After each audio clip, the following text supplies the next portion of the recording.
Magandang araw! Sa video na ito, tatalakayin natin ang ika-16 na kabanata ng Florante at Laura ni Balagtas na may pamagat na Ang Pagbabalat Kayo ni Adolfo, saknong 205 hanggang 214.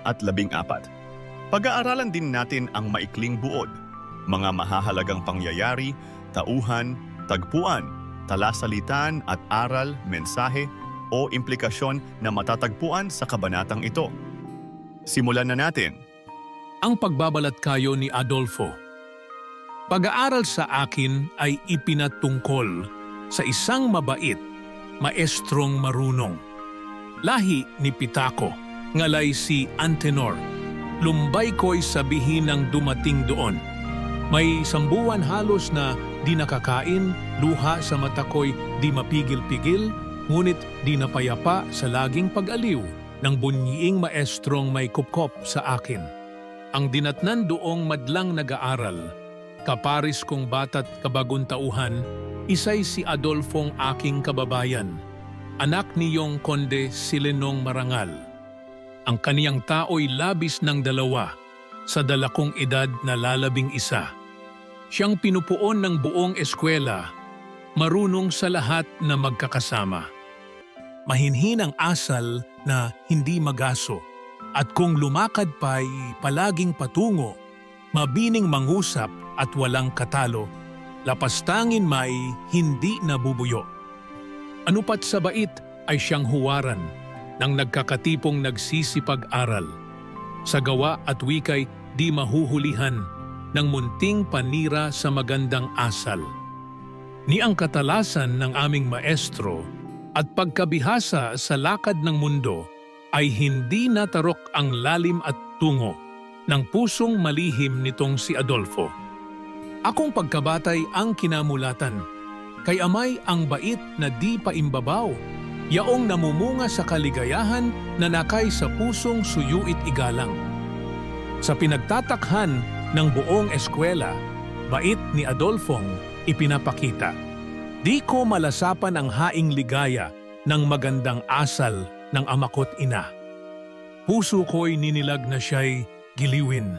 Aywan nga kung bakit at naririmarim.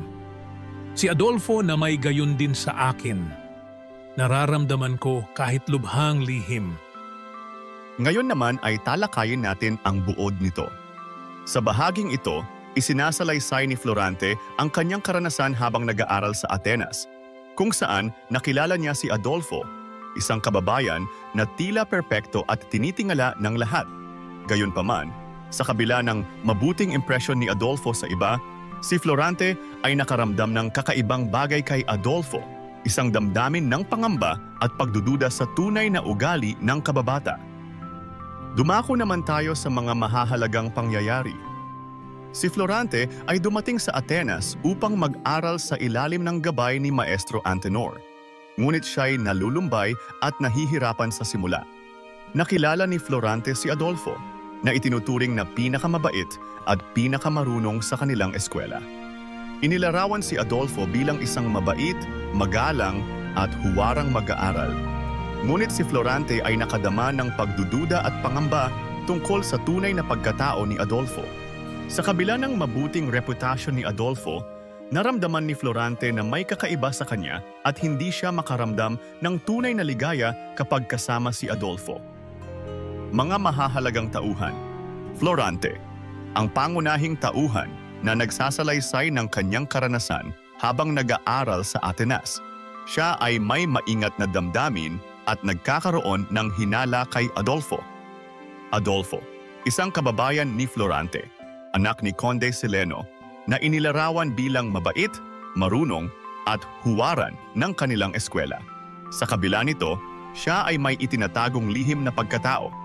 Maestro Antenor, ang mabait na maestro ni Florante sa Atenas, na kumupkop at nag-alaga sa kanya habang siya'y nag-aaral. Dumako naman tayo sa tagpuan. Ang tagpuan ay naganap sa Atenas, kung saan nag-aral si Florante at nakilala si Adolfo.